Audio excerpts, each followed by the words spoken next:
நண்பர்களே, இன்றைக்கி நம்முடைய தமிழ் சித்திரம் யூடியூப் சேனலில் நம்ம பார்க்க போகிற வீடியோ அழகு தமிழ். நம்ம தமிழில் நிறைய அழகான விஷயங்கள் இருக்குது. அதில் எனக்கு பிடிச்ச பல விஷயங்களில் ஒரு விஷயம், ஒரு செய்தியை, ஒரு தகவலை நான் உங்களோட பகிர்ந்துக்க விரும்புகிறேன். வீடியோக்குள்ளே போகலாமா? அதுக்கு முன்னாடி நம்முடைய சேனலை எல்லாரும் சப்ஸ்கிரைப் பண்ணிடுங்க. நம்ம தமிழ்நாட்டில் யார் மேலேயாவது கோபம் அதிக உச்சக்கட்டத்தில் போச்சுன்னா அவங்க மனசால் அவங்கள திட்டக்கூடிய வார்த்தை, அதாவது அந்த ஒரு வயிறு எரிஞ்சு சொல்கிறேன், சாபம் கொடுக்குறேன் அப்படிங்கிற மாதிரியான ஒரு வார்த்தை தான் இந்த நாசமாப்பூ. அந்த வார்த்தையை கேட்கும்போது, இல்லை மண்ணை வாரி தூத்தும்போது, எப்பேற்பட்ட மனிதராக இருந்தாலும் ஒரு நிமிஷம் நடுங்கி போயிடுவாங்க. இப்படி ஒரு வார்த்தையை அவங்க சொல்கிறாங்களே, அப்போ அவங்க எவ்வளவு மன உளைச்சலுக்கு ஆளாகி இருப்பாங்க அப்படின்னு. ஆனால் இதே வார்த்தை இன்னமும் மதுரை, திருநெல்வேலி, தூத்துக்குடி மாவட்டங்களில் வேறு மாதிரியாக சொல்லப்படுது. அது என்னன்னு தெரியுமா? ஒரு அம்மாவோ இல்லை ஒரு வீட்டில் இருக்கிற தாத்தா பாட்டியோ அந்த குழந்தை ரொம்ப சேட்டை பண்ணுது அப்படின்னு வச்சுக்கோங்களேன், அதோடைய சேட்டை தாங்க முடியலை அப்படின்னா அந்த குழந்தையை திட்டுறதுக்காக ஒரு வார்த்தை பயன்படுத்துவாங்க. என்னென்னா, நாசமத்து போ அப்படின்னு. அந்த நாசமத்து போ அப்படிங்கிற வார்த்தை தான் இன்றைக்கி நாசமாக போ, நாசமாக போக, நாசமாக போச்சு அப்படின்னு நம்ம பயன்படுத்துகிறோம்.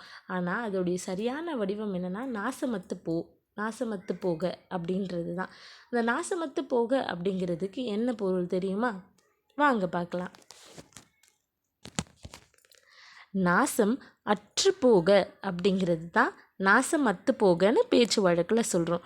நாசம் அப்படின்னா கேடு, கெடுதல், கெடுதி, கெட்ட விஷயங்கள் எல்லாமே இந்த நாசம் அப்படிங்கிற வார்த்தையில் வந்துடும். அற்று போக அப்படின்னா உனக்கு வரக்கூடிய கெடுதல் எல்லாமே இல்லாமல் போயிடணும் அப்படிங்கிறது தான் அதோடைய பொருள்.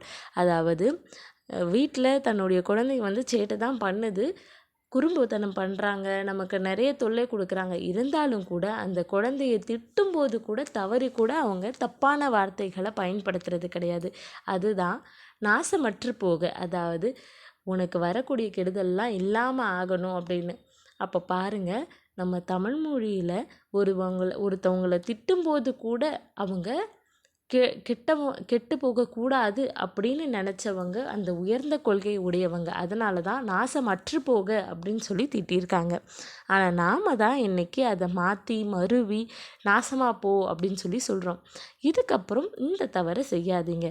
யாரையாவது திட்டும்போது கூட உங்களுக்கு அவங்க ரொம்பவே கெட்டது பண்ணியிருந்திருக்கலாம், எவ்வளோ உங்களை கொல்ற அளவுக்கு கெட்டது பண்ணியிருந்தா கூட நம்ம வள்ளுவர் என்ன சொல்லியிருக்காருன்னா, கொன்றளவு இன்னா செய்யினும் அவர் செய்த ஒன்று நன்றுள்ள கெடும் அப்படின்னு.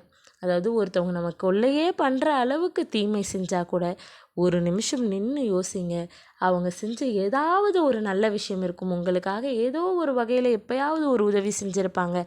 அதை நினச்சி அவங்க செஞ்ச தப்பையெல்லாம் மன்னிச்சிடுங்க அப்படின்னு வள்ளுவர் சொல்லியிருக்காரு. அதே போல தான் நாசமாக போன்னு யாரையும் திட்டாதீங்க. ஏன்னா அவங்களும் நமக்கு என்றைக்கோ ஏதோ ஒரு உதவி நிச்சயமாக செஞ்சுருப்பாங்க. அதனால் அதை நினச்சி அந்த வார்த்தையை பயன்படுத்துறதை குறைச்சிக்கோங்க.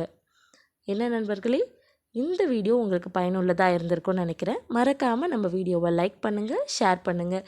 இதே மாதிரி பல தகவல் கிடைக்கிறதுக்கு உங்களுக்கு விருப்பமான செய்தியை பதிவு செய்கிறதுக்கு கமெண்ட் செக்ஷனில் பதிவு பண்ணுங்கள். மறக்காமல் நம்ம சேனலை சப்ஸ்கிரைப் பண்ணிடுங்க. நன்றி.